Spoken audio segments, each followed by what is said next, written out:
wax dëgg yàlla faj bi ñun bàjjen yi dañu sonn ndax dañuy defe ne sax ñun mën nañ ci dara te fekk mënuñ ci dara waaw vraiment consultation bi itam wax dëgg yàlla neex na baax na parce que itam dimbali na ñoo xam ne ñi ay néew yu doole lu ñu nekk ci biir gox bi bëgg a faju ji te amuñu moyen vraiment ñu ñëw dimbali leen faj consulter leen may leen ay garab yi ñu amul ñu bindal leen ko vraiment ñu xam li nekk ci seen yaram seen jàngoro yi ci nekk vraiment loolu moom bu bari woon lu mu gën a bari sax gën a baax parce que fi mu nekk vraiment nit ñi amuñu doole te dëkk bi ku nekk xam ne wax dëgg yàlla neex ga ca waroon neexu ko te it ñun nit ku ñuul ñoo mel noonu fi mu nekk bala ngaa dem hôpital mbete ñu gàddu la di la labaree di yóbbu kon nag fi mu nekk vraiment di def lii sax dafa baax daf ñuy dimbali ñu ngi ko ci sant bu baax nag di ñaan yàlla jàppale ko parce que lii mu def vraiment dañ koy gën a encouragé ci li muy def daal mu gën a yokku rek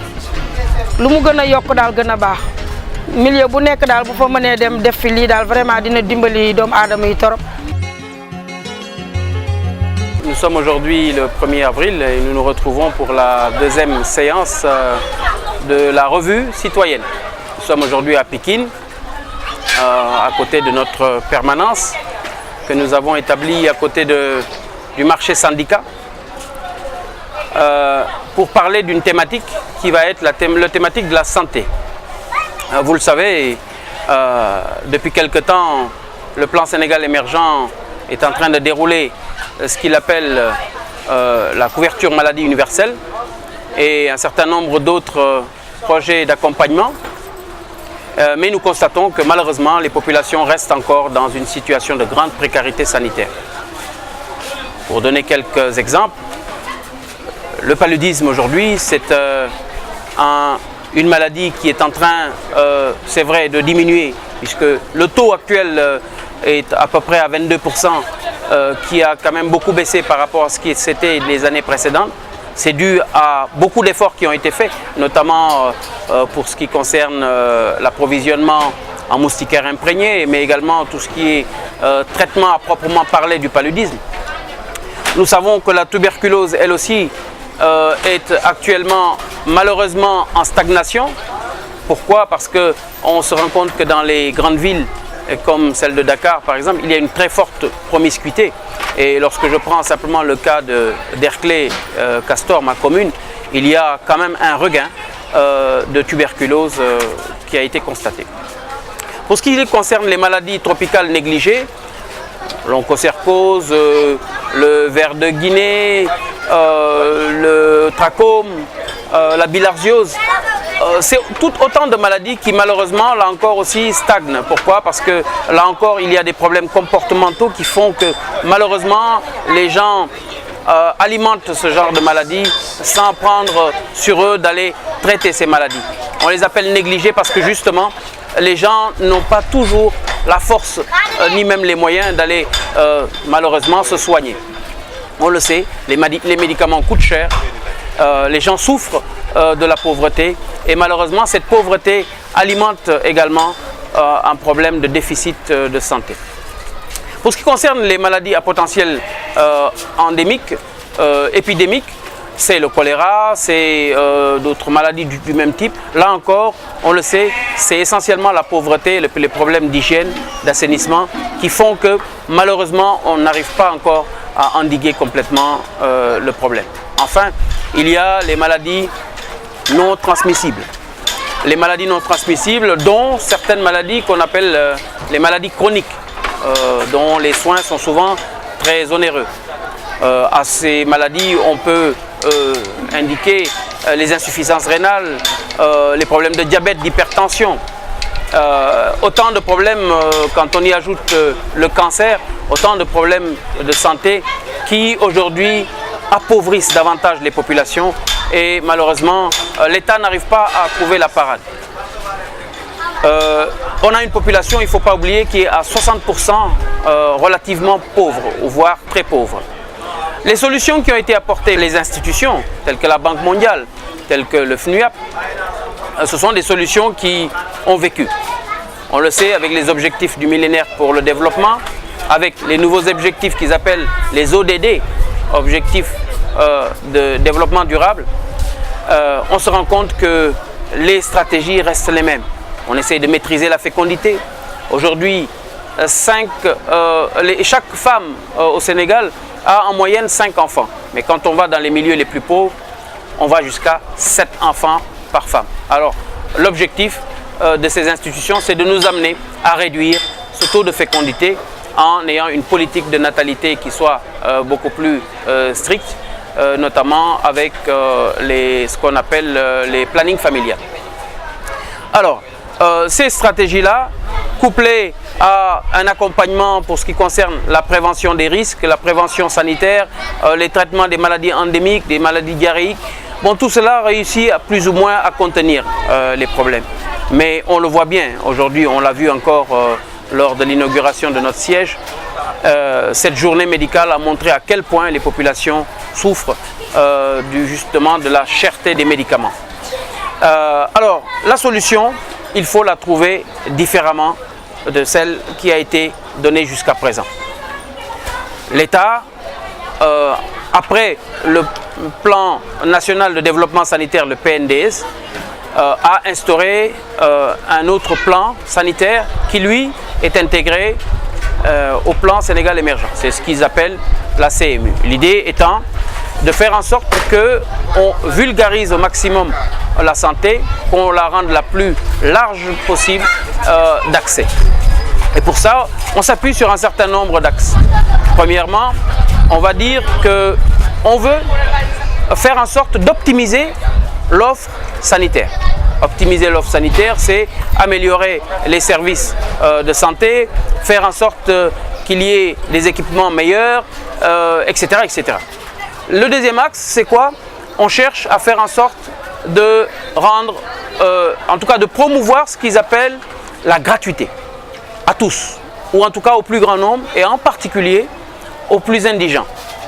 Nous avons vu que là encore, il y a des problèmes, parce que les 2 200 000 Sénégalais qui sont censés bénéficier de cette CMU, aujourd'hui, on ne sait pas dans quelle mesure ces 2 200 000 en bénéficient, mais en tout cas, ce qu'on a vu aujourd'hui à Pikine montre encore que malheureusement, il y a de grosses insuffisances.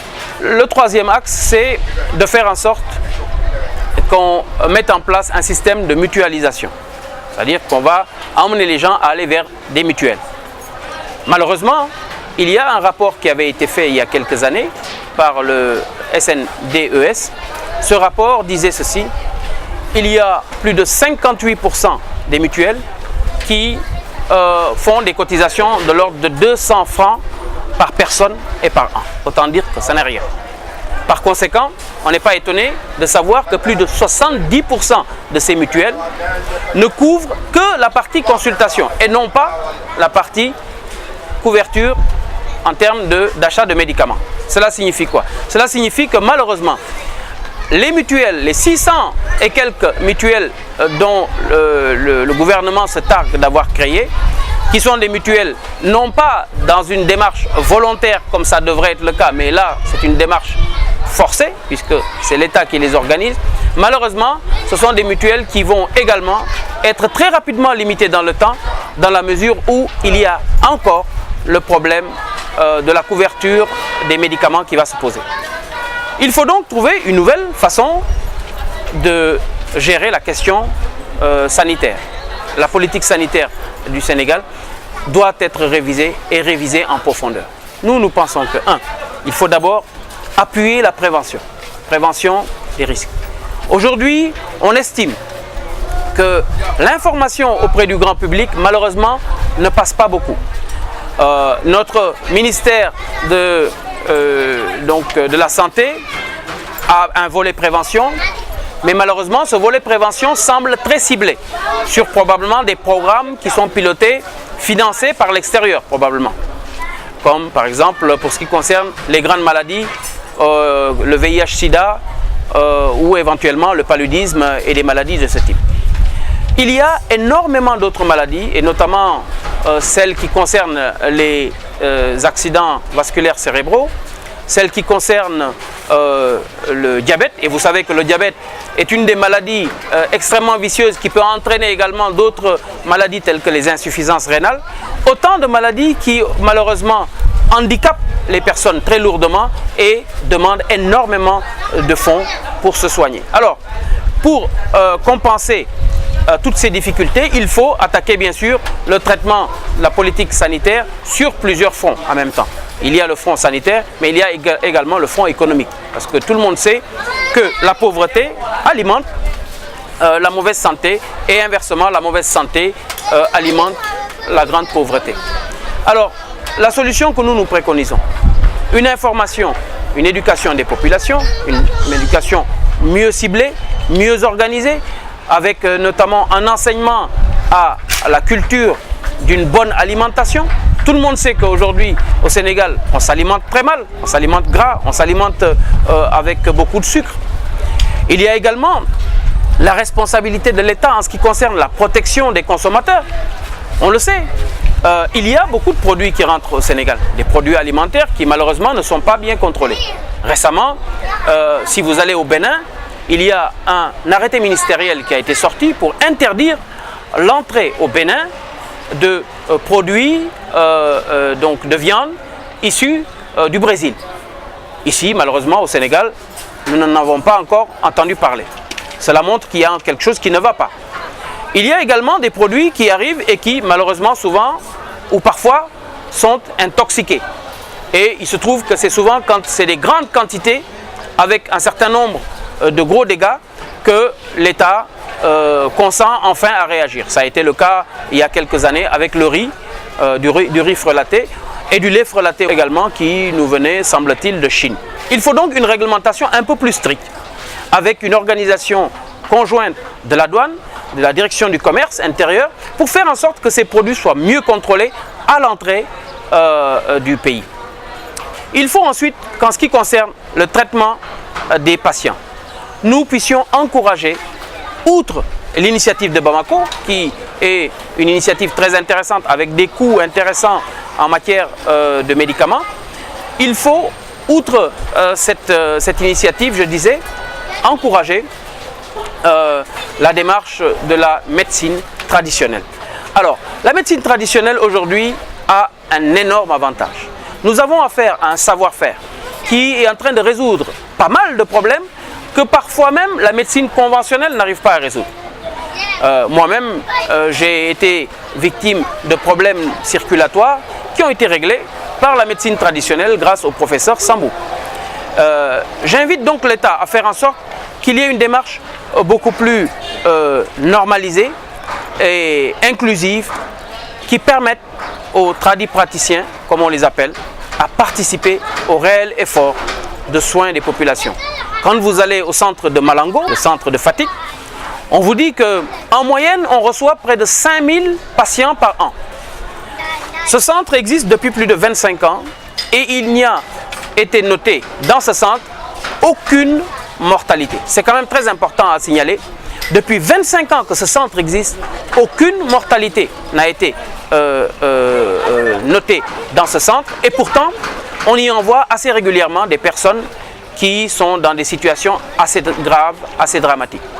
Le professeur Eric Bodossou du centre Malango disait récemment qu'il y a même des patients qu'on a envoyés là-bas qui devaient vivre 6 mois simplement pour ensuite achever leur existence. Eh bien, ces malades sont toujours dans le centre 20 ans après.